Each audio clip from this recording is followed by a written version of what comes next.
Welcome to The Microscope. This is a series in which I'm going to examine the circumstances surrounding the making of a classic album. So I'm not just going to talk about the music. I want to concentrate on what went on behind the music. The arguments, the demands, the compromises, the sackings, the conspiracies. It's background stuff, but it's fundamental to the way that these records eventually came out. I hope at the end of this video to have opened your eyes to some of the insane goings on behind some of the most famous records ever released. So, first up under the microscope, we have AC/DC's '79 masterpiece, Highway to Hell. Now I must state that some of the following opinions on this video are mine and mine alone. AC/DC went into Roundhouse Studios in the winter of 1979 to record their 6th studio album. The band had never been closer to losing everything they built up over the last 6 years.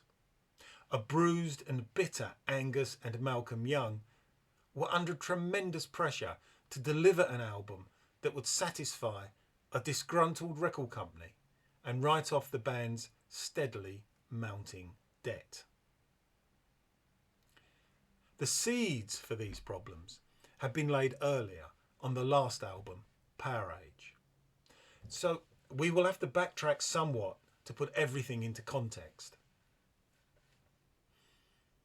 Before AC/DC entered the studio to record Power Age, Atlantic Records told them in no uncertain terms that they wanted a single aimed exclusively at the American market. It had to be radio friendly. Though the band were building a following in the UK and parts of Europe, notably France, AC/DC meant nothing in the States, and that's where the money was. Atlantic reasonably wanted to see some sort of a return for a band recording their 5th album.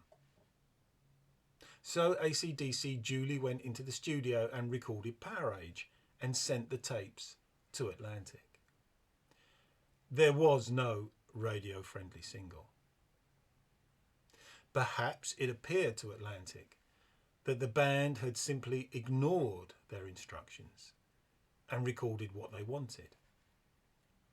Whatever, the record company told Michael Browning, the band's manager, that Power Age would not be released until they got the single that they had asked for.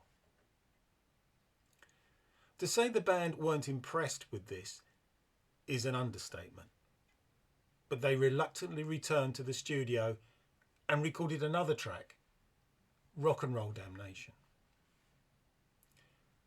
Now, I'm not sure just how dismissive the band were of having to do this, and if they made any real effort to fulfill Atlantic's wishes.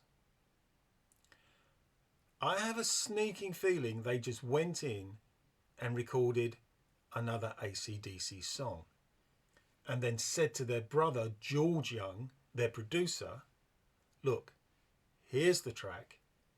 You make it into this single thing that they want.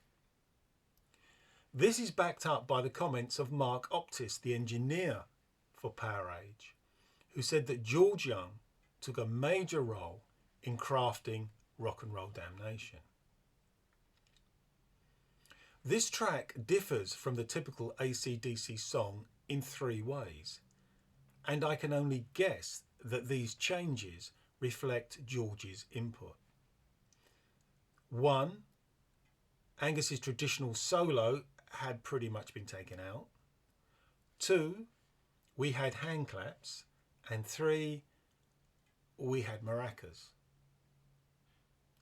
Atlantic Records could easily have taken this as another direct slap in the face. It was certainly nowhere near what they'd asked for. But now Power Age was running late. It had to go out, whatever. Overall, the launch was a rushed and unsatisfactory affair, with Rock and Roll Damnation not even making some of the first pressings in Europe. The single was a hit in the UK, breaking top 30, but that wasn't what Atlantic were looking for, as it had predictably stiffed in the States. I believe this single's failure can be looked at in two ways. Either AC/DC simply didn't give a shit, or they simply didn't know how to write a radio-friendly single. And it could have been that because they didn't know how, they decided not to give a shit. One or the other, or a bit of both, it's certainly well known that they'd always prided themselves on being an album band and looked down on the whole idea of singles. Whatever the reason, Atlantic Records now had to put their thinking caps on.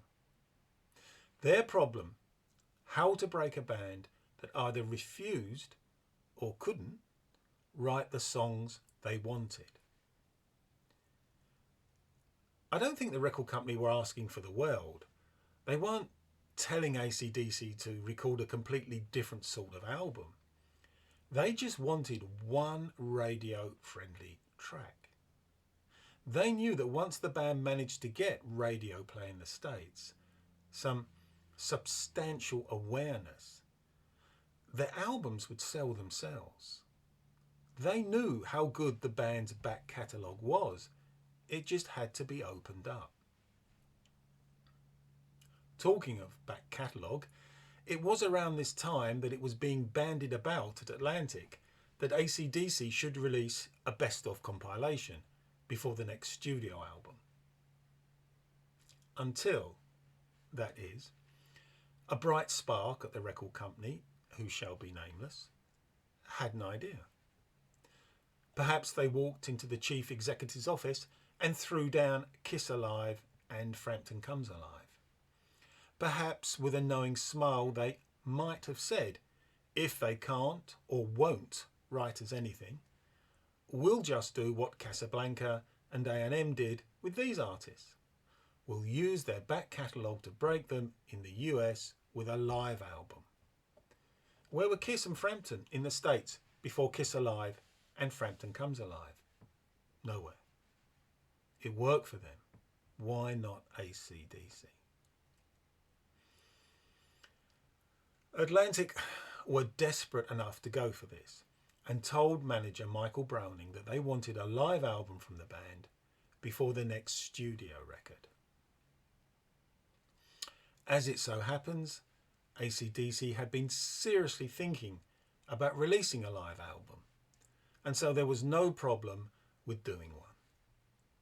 Therefore, in October 1978, If You Want Blood was released, recorded at a gig in Glasgow's Apollo, and of course it was doomed to failure. AC/DC were not Kiss or, God forbid, Peter Frampton. Kiss Alive and Frampton Comes Alive had catapulted those two artists from mediocrity into megastardom in the States because lifeless, lightweight studio tracks had been transformed into faster, heavier, and far more exciting tracks. In a live setting, they simply became better songs. You can't do that with AC/DC. Whole Lotta Rosie, Riff Raff, Problem Child, etc. These are crushing bruisers on record. Put them into a live environment and it's like injecting them with steroids. If anything, it would have alienated an already ignorant American audience, if they'd been listening, which they weren't, because the record sank without trace in America. On an aside, just to rub salt into Atlantic's wounds, they then had to watch Epic Records doing exactly what they had hoped to do when they broke Cheap Trick in America with their live album at Budokan, which came out in the very same month as If You Want Blood did. In the UK, If You Want Blood further cemented the band's popularity, breaking top 20, but that wasn't the objective. So Atlantic went back to the drawing board. If they couldn't convince AC/DC to do what was needed, they would have to get an insider on the job.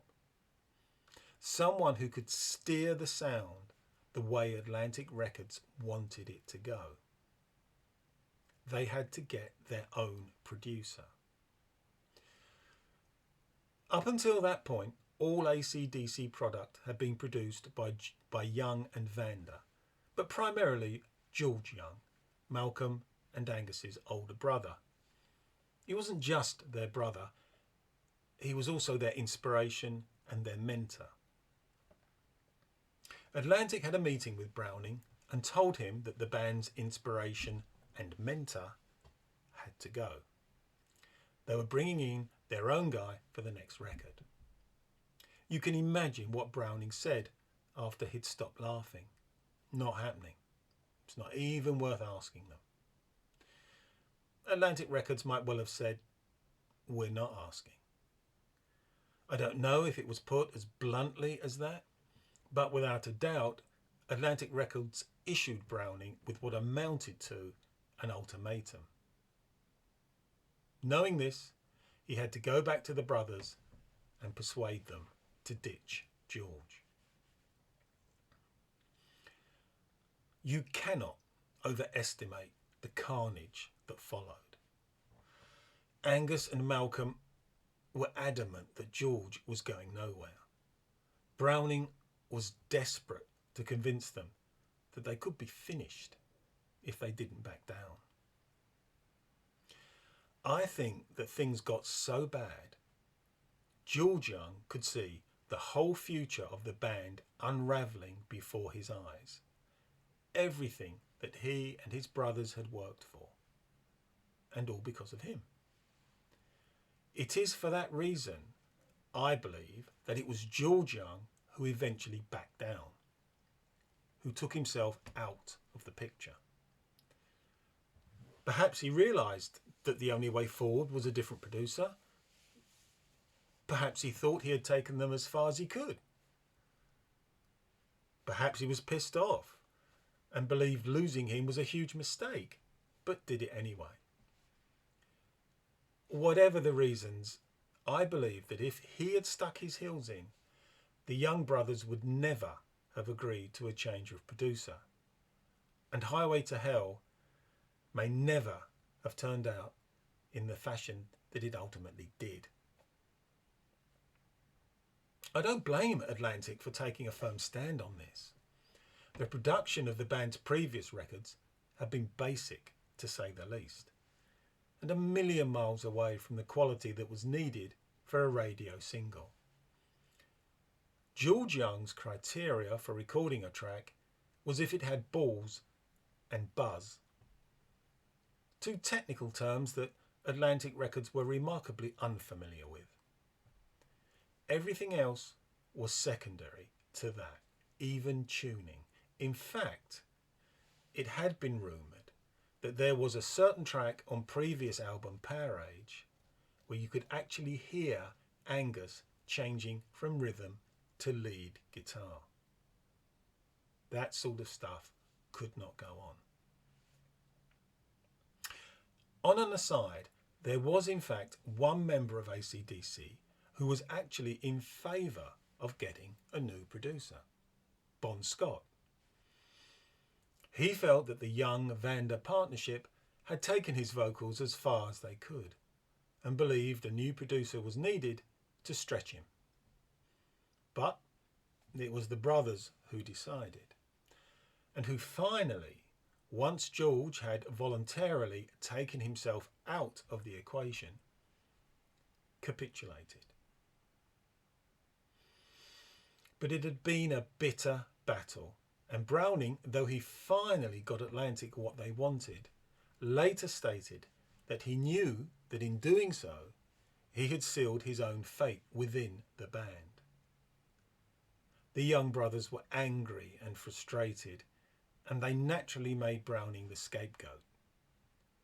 He was duly sacked a short time afterwards to be replaced by Peter Mensch. Atlantic Records brought in Eddie Kramer to produce the album. On paper, it made sense. Kramer had a background in heavy rock. He had worked with Kiss, Zeppelin and Hendrix. Unfortunately, Kramer would only work out of his own studios, Criteria, in Miami, Florida. So AC/DC had to endure a double whammy. Not only were they losing their brother, they were also having to fly halfway around the world to work without him, leaving the security and familiarity of Albert Studios in Sydney, where they had always recorded. You can only guess at the tension that existed when the band finally met up with Kramer in Miami. I believe the young brothers felt they had been corralled into this situation against their better judgment, while Kramer probably still had Atlantic Records' instructions ringing in his ears. Get the single out of them, get it done early, and then let them get on with it.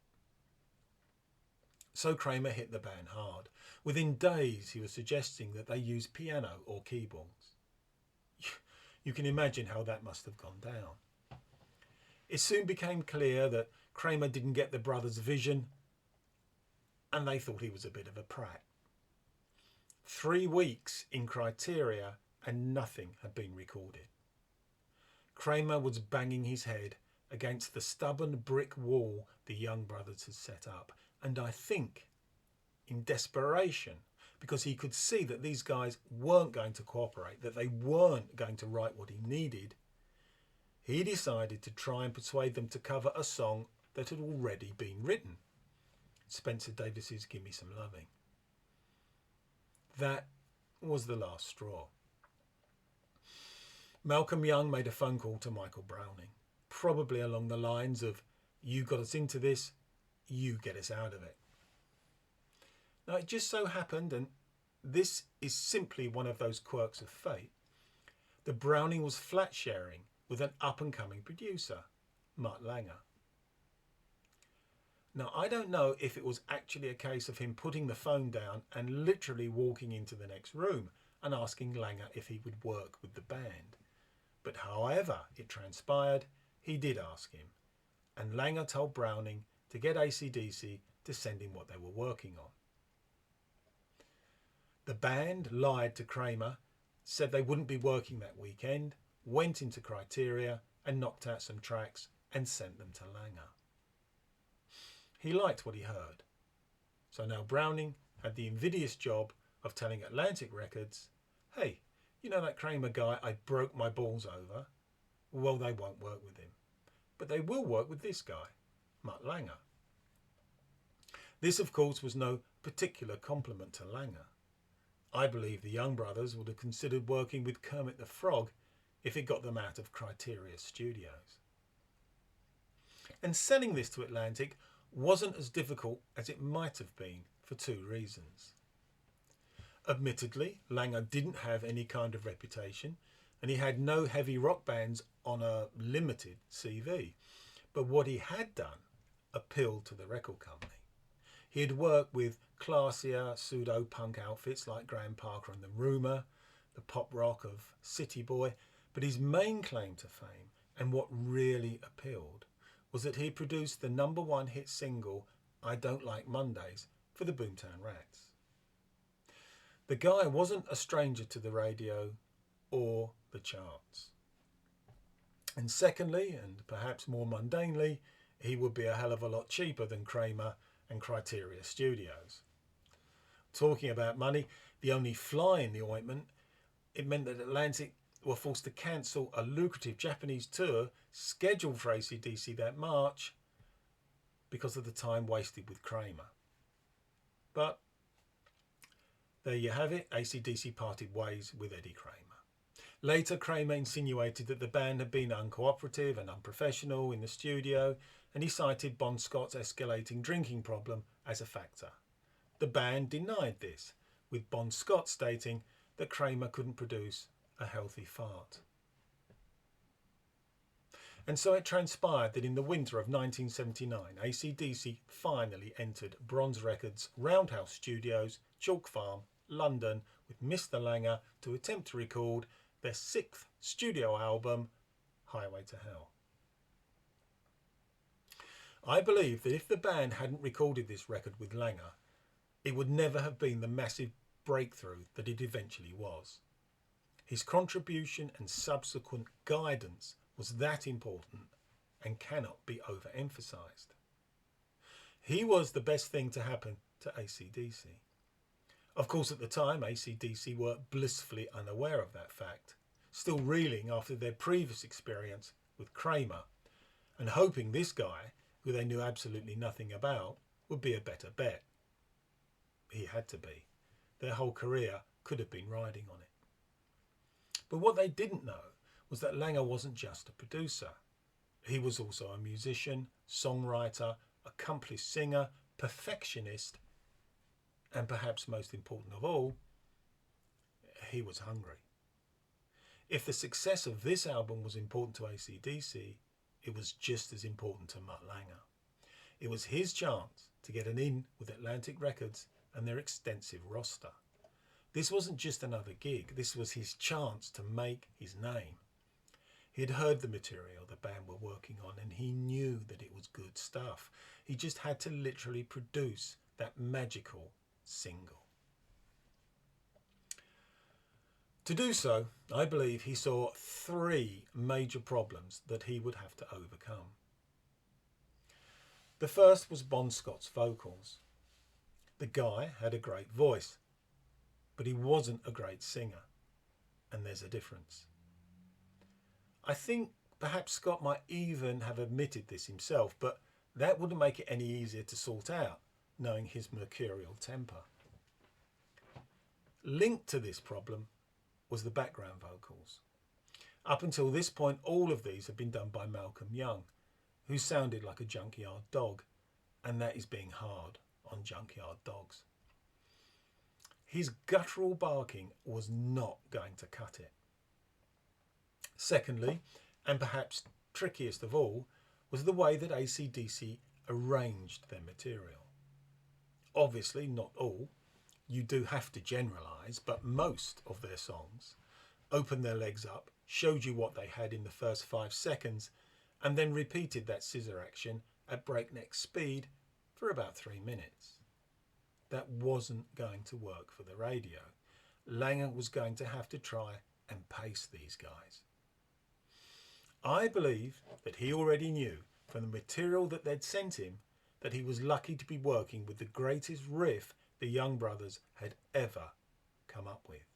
The riff that will become central to the success of the album and the centerpiece for the single Highway to Hell.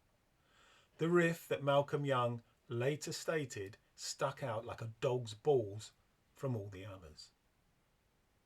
Langer couldn't allow the brothers to kill this riff.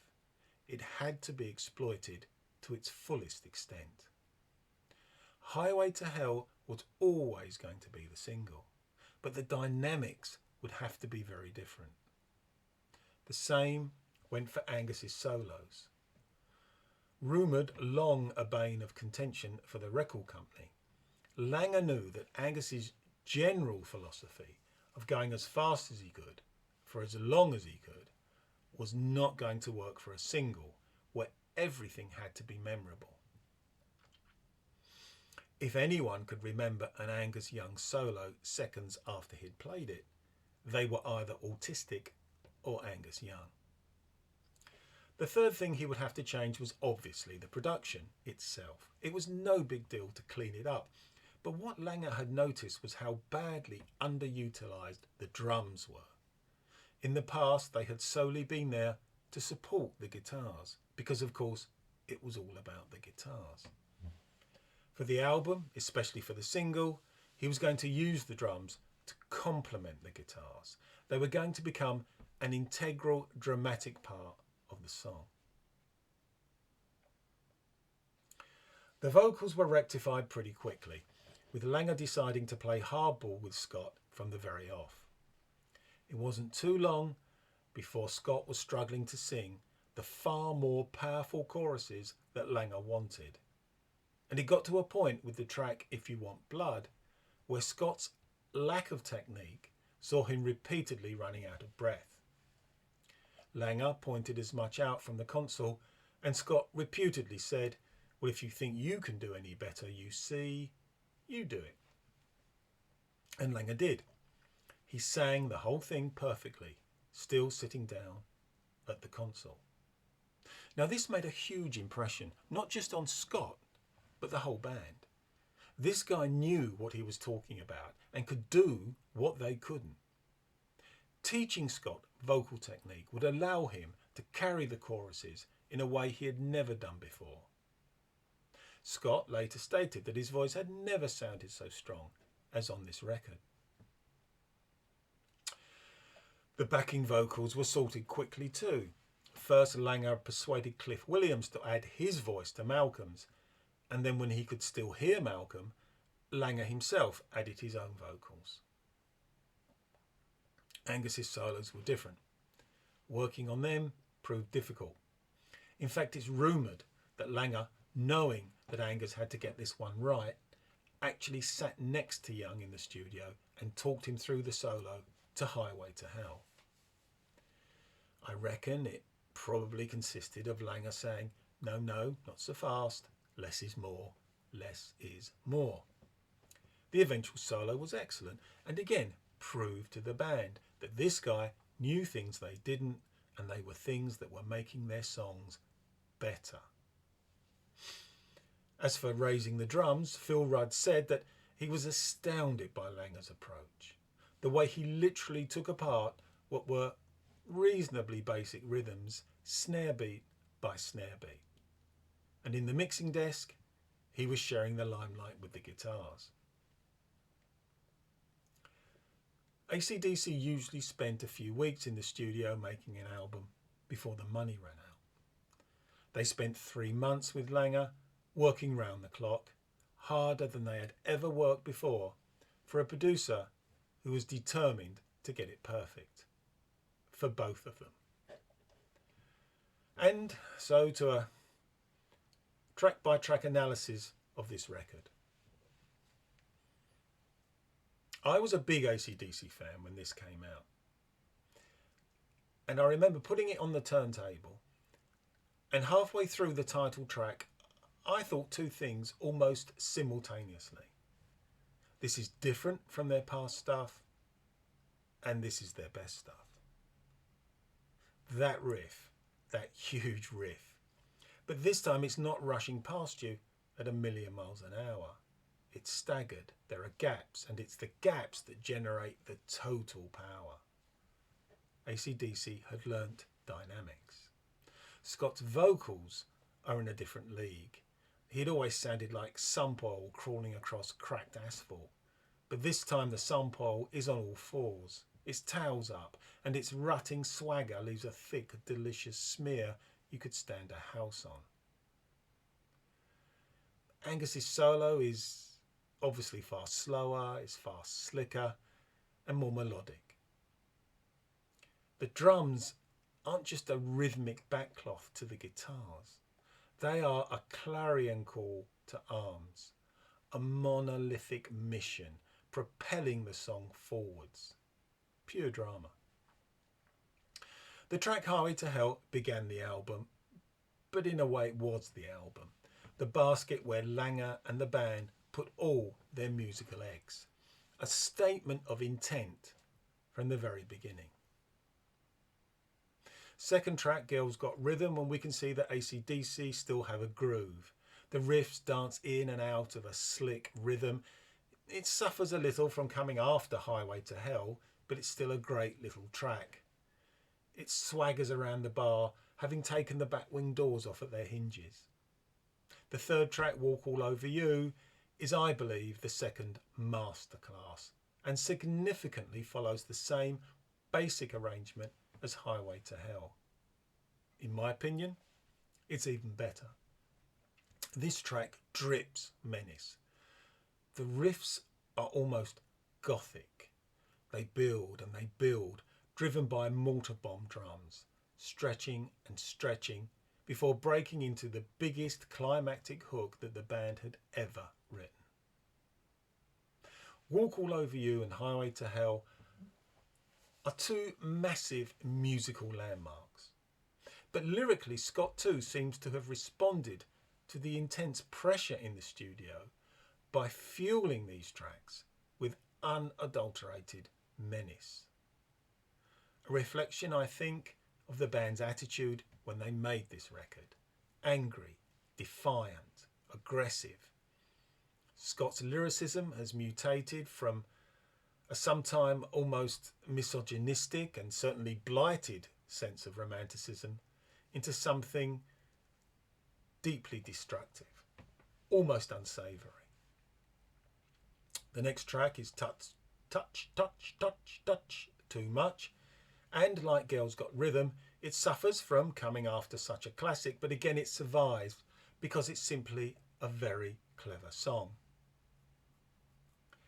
Stabbing riffs orbit a carefully sustained arrangement, huge background vocals, and Angus's solos cosmetically entwine themselves around the song rather than simply sandblasting everything about them. I think it showed how far the band had come, though Langer later stated that AC/DC thought it poppy. Last track, side one, is Beating Around the Bush, the obligatory boogie number, and this shows that Langer can easily reproduce that basic rock and roll feel that George Young and the band love so much, and do it harder and do it better. You can almost hear the guitar strings quivering. It's a driven number with a sustained blues to two. Side two starts with Shot Down in Flames, and we have the third best riff on the album. Armed with one of the record's strongest choruses, it just bulldozes its way out of the speakers. Get It Hot, the following track, is the first time the ball is slightly fumbled. There's nothing wrong with Get It Hot, it's as solid as a block drain, but in such outstanding company, it's the first track that drops off the pace. If You Want Blood, and we're back on the pace, it's Death from 1,000 Cutting Riffs. This is such a sharply focused track. The chords drive into your brain and then are dragged out along the ragged edges. It has the melodic hook of the album, the best drums guitar interplay. Next we have Love Hungry Man, and I have to say that the pacing of Highway to Hell has always surprised me. Before CDs allowed you to make up your own running list, the placement of tracks was crucial, and on Highway to Hell, the slowest two numbers are left until the end. I guess it grounds the listener after the headlong rush of previous tracks, and it certainly intensifies the menace that I feel proliferates this record. Having said that, Love Hungry Man is the oddball of this record. It marches slowly and certainly to the beat of a different drum. One member of AC/DC admitted retrospectively that it wasn't their finest moment, and they have a point. I remember when I first heard it, that almost funky bass feel irritated me, and it still does. Never mind. The final track, the true coup de grace, is Night Prowler. A compelling, chilling end to this record. One of the finest blues-based numbers they'd ever written. The aching, almost unnerving wail of Angus's lead. The claustrophobic melody. Beautifully recorded drums, but best of all is Scott's voice. This is what he was capable of. The usual snarling menace is there, but this time there's soul to it, real feeling. Night Prowler is the most mature song the band had ever written. If tracks like Highway to Hell and Walk All Over You showed where they were going, this track showed what they had become. Angus's second solo, mimicking what could have been going on in that bedroom, is wonderful. And there you have it. This masterpiece was delivered to Atlantic in the summer of '79. How could they fault it? Well, musically, they couldn't. It was exactly what they'd hoped for. But they still had quibbles. They didn't like the title of the album, and certainly not for the first single. It didn't matter that the band assured them that it was solely about the rigours of touring. They were worried about the Southern Bible Belt, etc., etc. But the band refused to budge. And then, in a you could not make it up moment, it was the record company and not AC/DC who superimposed the horns and tail on Angus in the cartoonish group shot that was the cover. Crazy. But let's talk numbers. Highway to Hell, the single, broke top 50 in Billboard. The album broke Billboard's top 20. Parage's highest position was 133. It broke top 10 in the UK, and its highest position was number 2 in France. So in conclusion, was Highway to Hell AC/DC's best album? Well, that's up for debate. Personally, I believe at least one other could rival it. But Highway to Hell is undoubtedly the most important AC/DC album. Why? Because it comes smack in the middle of what most would call the band's golden period. 5 albums: Let There Be Rock, Power Age, Highway to Hell, Back in Black, and For Those About to Rock. It's an essential bridging album. It transmutes the fiery blues-based hard rock of the first 2 records into the more refined, standardised sophistication of Back in Black and For Those About to Rock.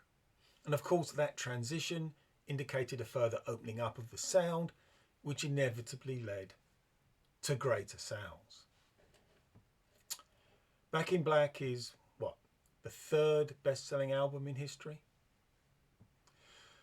And there you have it.